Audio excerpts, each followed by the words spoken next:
फिस्सिल्मि काफ़ा, ऐ ईमान वालो तुम इस्लाम के अंदर पूरे के पूरे दाखिल हो जाओ। अखलाक कैसा है हमारा, अखलाक कैसा है हमारा, लोगों के साथ हमारा व्यवहार कैसा है, लोगों के साथ हमारा सलूक कैसा है।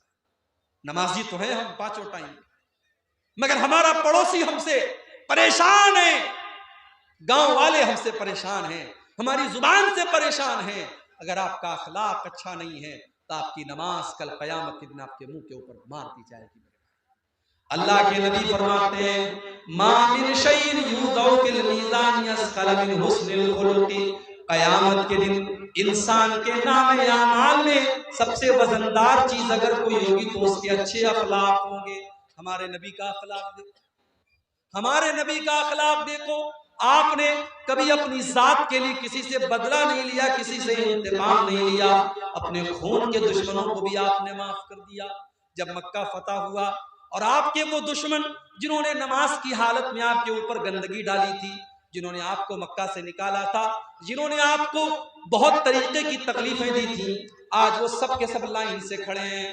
अल्लाह के नबी पूछते हैं, बताओ तुम्हें मुझसे क्या उम्मीद है? सब के सब सर झुका करके कहते हैं, ऐ मोहम्मद आप तो शरीफ बाप के शरीफ बेटे हैं, आपसे अच्छी उम्मीद है।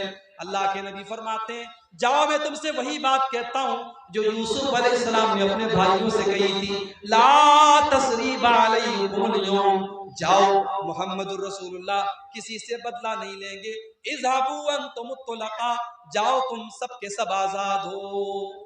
ये अखलाक अपने अंदर पैदा करो। आज हमारे मुल्क के हालात भी बदल रहे हैं, नफरत की हवाएं बड़ी तेजी से चल रही हैं। आपके बिहार की सरजमीन पर अभी हालात अच्छे हैं, बेहतर हैं, मगर दूसरे इलाकों के हालात बहुत ज्यादा बुरे हो रहे हैं। मगर मैं समझता हूं कि नफरत की इस आंधी को भी हम रोक सकते हैं। हमारा फार्मूला वही है जो हमारे नबी का फार्मूला था, और वो फार्मूला क्या था? इदफा बिल्लती हिया अहसन फइज़ल्लज़ी बैनका व बैनहु अदावतुन कान्नहु वलियुन हमीम। बुराई का बदला भलाई से दो, तुम्हारा कट्टर दुश्मन भी तुम्हारा जिगरी दोस्त बन जाएगा। मेरे नबी का हाल ये था कि जालिम से लिया जुल्म का बदला न किसी वक्त, जालिम से लिया जुल्म का बदला न किसी वक्त, मारा भी तो अखलाक की तलवार से मारा। मेरे नबी ने अपने दुश्मनों से भी बदला नहीं लिया, मेरे नबी ने अपने खून के दुश्मनों को भी माफ कर दिया।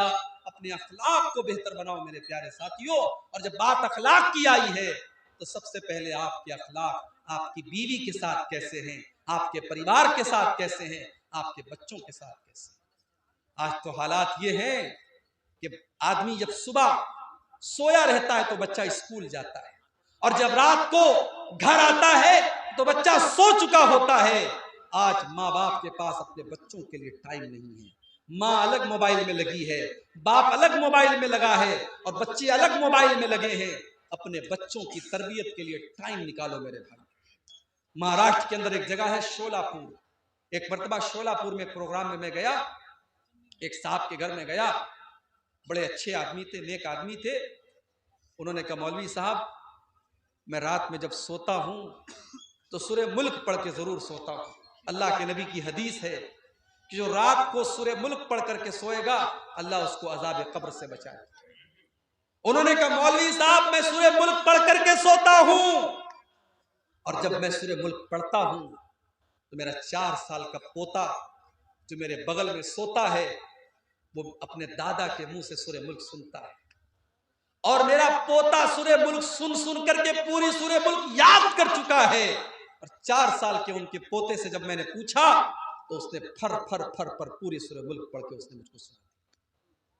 सूरे मुल्क अच्छी खासी लंबी सूरत है, 2-2.5 सफ़े की सूरत है, और बड़े बड़े लोगों को याद नहीं होती। 4 साल के बच्चे को याद है, क्यों?